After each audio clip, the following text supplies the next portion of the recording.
tetapi sebenarnya esensinya sama gitu ya. Kelihatan berbeda tetapi esensinya sama. Misalnya gini,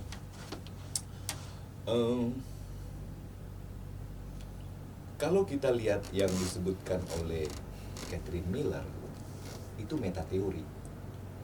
Dia ngomong perspektifnya positivis, post-positivis, interpretif, kemudian kritis kalau nggak salah. Nah, itu berarti dia melihat perspektif itu berdasarkan aliran pemikiran filsafat, kan begitu ya, kita filsafat ilmu pengetahuan. Salah nggak? Nggak ada. Ya. Nah, kemudian kalau kita lihat Aubrey Visser, dia mengatakan perspektif itu ada mekanistik, ada psikologis, kemudian ada pragmatik, dan yang terakhir apa ya? Saya lupa. Dia bilang ada 4 besar, tetapi di luar 4 ini masih ada yang lainnya, gitu ya. Terus kita tanya, dia melihatnya dari aspek apa? Ternyata dia melihatnya dari aspek ilmu pengetahuan, ilmu sosial, psikologi dan sosiologi, gitu ya. Maka dia sebut mekanistik itu sangat psikologi behavioristik, ya.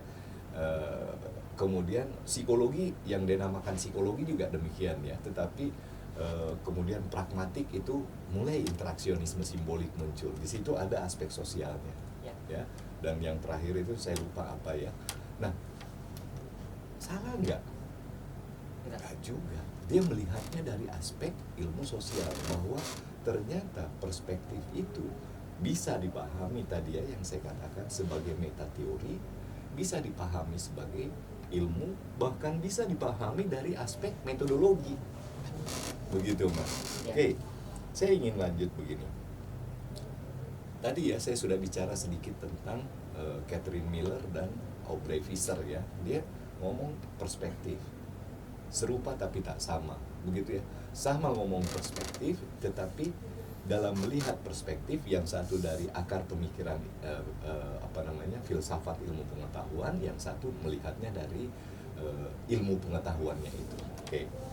Nah, perspektif ini ragamnya macam-macam, sehingga kita bisa mengatakan ragamnya macam-macam. Misalnya begini, Rogers itu ya sama Fiske itu menggunakan mazhab aliran, dia sebutnya ya. Nah, cuma kalau kita lihat, kalau Rogers itu menggunakan istilah mazhab dari aspek historis. Jadi dia cerita bahwa ilmu komunikasi itu mulai dari zaman Yunani kuno, gitu ya, Acta Diurna, Acta Senatus, Sacra Congregatio de Propaganda Fidei, Paus Paulus berapa gitu ya, saya lupa waktu itu, yang membentuk itu di Vatikan dulu untuk menyebarkan agama Katolik Roma, begitu ya. Kemudian masuk ke yang namanya mulai psikologi, sosiologi, politik, mempelajari komunikasi. Lahir interaksionisme simboliknya George Herbert Mead, ya, kemudian dilihat oleh Blumer, diperkenalkan oleh Blumer, belum menjadi yang namanya ilmu pengetahuan tersendiri, masih bagian dari sosiologi, psikologi, politik dan sebagainya. Setelah 45, setelah Perang Dunia Kedua, berdasarkan orang mempelajari tentang komunikasi, terutama sekali peristiwa invasion from Mars itu ya, itu ya, bukan di Amerika, di Amerika ya. Kemudian peristiwa invasion from Mars, kemudian Father Coughlin di Amerika gitu ya, yang kemudian orang bunuh diri massal gitu ya. Kemudian kejadiannya yang namanya Nazi, ya, Hitler membuat orang Jerman yang terpelajar itu kemudian melakukan tindakan yang brutal gitu ya, terjadi genosida gitu ya. Orang mulai melihat ternyata komunikasi ini sangat powerful, ya. Setelah itu kemudian lahir yang namanya publisistik di Jerman, komunikologi atau communication science lahir di Amerika, Frankfurt School, Chicago School, ya. Itu kemudian yang dia lihatnya begitu kesejarahan. Nah, sementara tadi kalau saya cerita tentang Fiske, dia lebih bersifat transaksional, ya, interaksi manusia, sorry bukan transaksional ya, tetapi interaksi manusia. Yang pertama disebut sebagai masa proses, ya. Yang kedua masa transaksional, masa interaksional, ya. Kemudian yang ketiga semiotika. Di antara masa proses dengan masa interaksional itu, begitu ya, ada yang disebut sebagai masa transaksional, begitu. Nah, apa yang dimaksud dengan masa proses ini sebenarnya sama dengan masa yang perspektif yang dimaksud oleh Aubrey Visser tentang mekanistik. Ya. Kalau kita sering dengar itu SMCR, source, message, ya, message, channel, receiver, ya, receiver. Receiver ini selalu dilihat mandah, gitu ya. Apa sih istilahnya tuh? Tak berdaya. Pasif, ya. Pasif menerima yang namanya terpaan informasi. Jadi pokoknya apa yang dikatakan sumber itu insya Allah diterima, sehingga lahirlah yang waktu itu sebenarnya dipengaruhi oleh yang namanya psikologi behavioristik, ya, itu SR. Sebenarnya lahirnya dari situ, teori SR. Jadi kalau teori peluru akhirnya namanya, kalau yang namanya koboinya nih yang nembaknya itu ahli tembak, pistolnya presisinya benar, pelurunya tepat, saya tembak Anda langsung mati. Kena. Nah, gitu ya, Anda mati. Itu perspektif SMCR, gitu ya. Nah, kemudian tadi interaksi, ya, tetapi ada yang namanya transaksi. Ini sebenarnya psikologis, ya, psikologis dalam Visser dia sebut psikologis. Itu SOR, stimulus organisme respon, teori jarum suntik. Apa bedanya? Orang suka menyamakan kan? Iya, mirip ya. Nah, kalau tadi pelurunya saya tembak, Anda kena, Anda mati. Kalau teori jarum suntik, ada dokter atau susternya, sama ya komponennya. Kemudian ada serumnya, ya, itu pesannya. Kemudian ada jarum suntiknya, itu medianya. Anda saya suntik, mati nggak? Enggak. Atau Anda langsung sembuh kalau Anda sakit? Enggak. Ini disebut serum. Kita bereaksi dulu. Perhatikan anak kecil. Begitu dia disuntik, apa yang terjadi? Teriak. Demam dia. Demam dan teriak. Demam dan teriak. Itu reaksi. Iya. Jadi jangan katakan bahwa tidak ada reaksi dari halayak. Ada reaksi. Ya, reaksinya itu yang ada kita sebut sebagai proses, kalau Visser mengatakan black box. Ada di dalam diri kita yang melakukan pengolahan terhadap apa yang disampaikan. Kalau kita kemudian memperhatikan hasil perhatian kita itu, kita memahami hasil pemahaman kita itu, kita kita terima. Jadi baru ada yang namanya respon. Ini yang disebut sebagai black box oleh Visser, ya. Di sini diperkenalkan yang namanya persepsi selektif dan retensi selektif. Jadi kita mempersepsi itu sesuai dengan yang kita ingin, gitu ya. Kita menolak itu sesuai dengan keinginan kita. Apa itu? Itu namanya frame of reference. Jadi pengalaman kita, tingkat pendidikan kita itu sangat berpengaruh dalam yang namanya persepsi selektif dan retensi selektif tadi. Itu yang disebut sebagai transaksional tadi oleh Fiske, ya. Nah, kemudian dia bilang itu tadi antara ada yang namanya interaksional. Apa yang dia sebut sebagai komunikasi yang bersifat interaksional ini? Jadi kalau tadi itu kayak komunikasi itu ada di ruang hampa. Ruang hampanya itu apa? Ruang hampanya itu SMCR itu. Kemudian ditambah tadi umpan balik, ya, reaksi tadi itu, ya, responnya itu masih tetap ada di situ. Kalau kata yang perspektif interaksional ini tidak di ruang hampa loh, dia ada di dalam satu konteks tertentu. Jadi sumber penerima, ya, ataupun pesan yang kita sampaikan itu bermain dalam konteks tertentu. Konteksnya apa? Bisa konteks psikologi, bisa konteks budaya, bisa konteks sosiologi. Saya berikan contoh sama mahasiswa saya paling sederhana.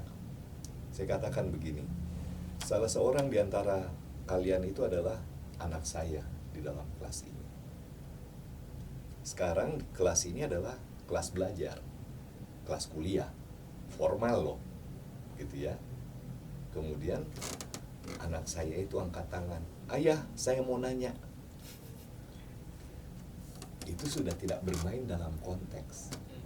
Akan muncul persepsi dari teman-temannya yang lain, pantas saja nilai UTS-nya bagus, anaknya Pak Mirsa. Nah, itu di situ konteks ya. Iya. Nah, orang yang tidak memperhatikan konteks itu, jadi kata Visser ini ada komunikasi yang harus kita lihat, bahwa komunikasi itu bergerak, bahwa komunikasi tidak di ruang hampa tetapi ada konteksnya. Nah, yang terakhir itu adalah semiotika.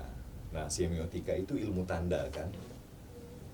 Saya paling suka sebenarnya kalau menggunakan istilahnya Little John Foss ya, komunikasi yang disengaja dan komunikasi yang tidak disengaja. Nah, yang tidak disengaja inilah yang semiotika itu sebenarnya. Jadi apa? Pada saat Anda melakukan pemaknaan terhadap sesuatu, itu Anda sedang berkomunikasi sebenarnya, itu semiotika.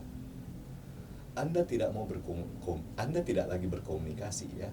Katakanlah saya ini sekarang tidak berkomunikasi ya, saya keluar dari ruangan ini, Iya. saya tidak berkomunikasi. Ada mahasiswa baru yang ketemu sama saya tidak berkomunikasi. Tapi kemudian mereka bisik-bisik, itu Pak Dekan ya? Kenapa? Emang kenapa? Kok pakai jeans, kemejanya di luar, pakai sepatu kets, emang boleh kan? Dia menandai pakaian saya itu ya, dia berproses dia. Itu semiotika. Saya nggak menyampaikan loh bahwa saya ini dekan atau saya apa begitu ya. Pada saat kita menandai sesuatu kemudian memaknai ya, itu namanya semiotika. Nah, jadi orang itu melihat tanda, bukan melihat penyampaian. Kalau tadi kan ada penyampaian, kalau ini tidak ada penyampaian, melihat tanda. Nah, kata Bodila, hati-hati dengan yang namanya dunia tanda. Iya. Gitu. Anda bisa tertipu dengan tanda itu, karena tanda itu bisa istilahnya arbitrer ya, suka-suka pengguna tanda. Tadi pagi saya sampai dikatain guru olahraga loh. Gara-gara saya pakai itu. Baju kaos? Enggak, bukan baju kaos, tapi saya kan pakai ini ya, pakai baju ini, lalu pakai jaket merah yang itu, yang apa itu jumper gitu. Iya. Wah, kayak itu, Mas itu dulu guru olahraga ya, dikira gitu. Nah, itu kan karena tanda. Tanda, jadi, iya. orang tuh hati-hati dengan tanda ya. Tanda itu belum tentu referensi subjektif kita. Jadi tanda bisa menipu kita. Iya. Ya, bahkan ada penelitian itu muncul yang namanya kelas sosial dunia maya, Iya. berdasarkan pengguna tas Hermes, merek hebat itu ya, Iya. di Eropa sana. Ada kelas sosial 1 beli Hermesnya di Eropa, ada kelas sosial 2 gitu ya, beli Hermesnya di Sogo, ada kelas sosial 3 Hermesnya di Tamrin City atau Tanah Abang. Itu melalui tanda ya, pembagian kelas sosial. Iya, pembagian kelas sosial itu karena penggunaan tanda. Tas Hermes ditenteng-tenteng. Kalau Anda ke sekolah-sekolah gitu ya, ada yang namanya ibu-ibu apa gitu ya. Nah, itu tuh jadi saling melihat itu, saling menilai. Padahal kalau yang awam tentang brand gitu, itu ya biasa aja sebenarnya. Buat kita, Iya. nggak ada bedanya saya pakai Oppo dengan apel digigit. Iya. Iya kan, yang penting fungsinya. Nah iya Pak. Iya. Dan itu adalah diakibatkan dari referensi ya, referensi setiap orang. Dan ternyata ketika saya tadi memberitahu saya dikira guru olahraga, ternyata mahasiswa yang bilang seperti itu bilang kalau dulu guru olahraga saya penampilannya kayak bapak. Nah, itu adalah bentuk dari referensi yang dia miliki di lingkungan sosial sebelumnya ya Pak. Ya, bisa begitu. Bisa seperti Ya. itu. Atau kalau itu kan referensinya dunia sosial, dunia nyata. Iya. ada yang tidak dunia nyata gitu, bukan dunia goib ya, Iya. bukan dunia goib maksud saya, tetapi melalui media sosial ini gitu. Iya. Wah, luar biasa lah. Jadi hati-hati dengan tanda itu. Iya. Jadi manusia dinamis, tanda itu statis. Iya. Ya, tanda itu statis. Kita yang kemudian membuat macam-macam. Jadi kalau ada yang mengatakan tanda itu sebenarnya bahasa itu bebas nilai, enggak juga, tergantung siapa yang menggunakan bahasa itu. Iya. Kan sekedar bahasa untuk alat berinteraksi ya. Iya. Tetapi enggak begitu. Tanda itu enggak begitu. Oke. Oh iya Pak, satu lagi Pak terkait dengan masih dengan perspektif Pak. Ada yang menyebutnya itu paradigma. Apakah paradigma dengan perspektif itu berbeda atau malah sama itu Pak? Oke.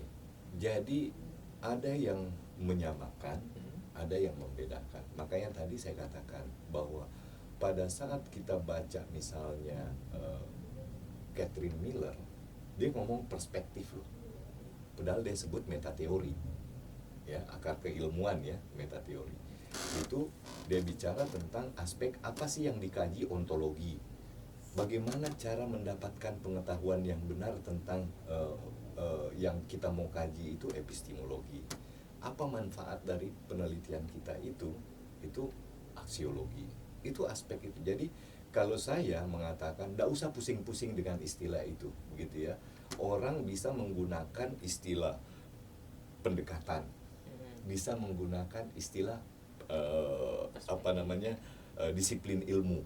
Ya, jadi pada saat kita mengatakan pendekatan, maka kita itu bicara objektif dan subjektif, atau bisa jadi nomotetik, ideografik. Ya. Tapi pada saat kita bicara disiplin ilmu, maka itu adalah sosiologi, psikologi. Tadi saya udah jelaskan ya, Visser menggunakan itu. Kemudian metodologi kuantitatif, kualitatif, administratif atau alternatif atau terapan. Ya.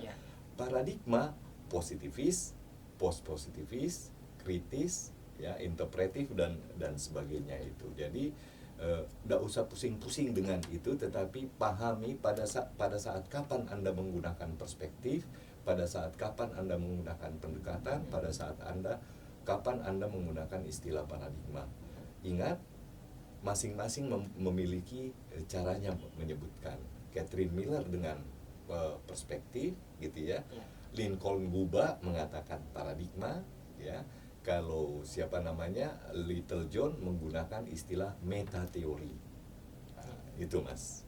Oke, kita sudah banyak berusaha memahami terkait dengan piramida ilmu komunikasi hingga pada persoalan perspektifnya ya. Mungkin itu adalah dasar kita untuk kemudian nanti mendalami teori komunikasi ya Pak. Betul. Nah, betul. Oke. Nah, oleh sebab itu jangan sampai ketinggalan materi-materi berikutnya ya. Oke, nanti kita akan lanjut dan lebih memperdalam materi-materi berikutnya di pertemuan-pertemuan selanjutnya. Oke. Namun sebelum teman-teman meninggalkan video ini, jangan lupa untuk subscribe, like, dan komen. Nah, sehingga kita nanti bisa mendiskusikan apa yang kita bahas pada sesi video kedua ini. Gitu ya, Pak? Iya, oke. siap. Dan ini terima kasih banyak untuk penjelasannya, Pak. Nah, sebelumnya terima kasih teman-teman dan salam S84. Terima kasih.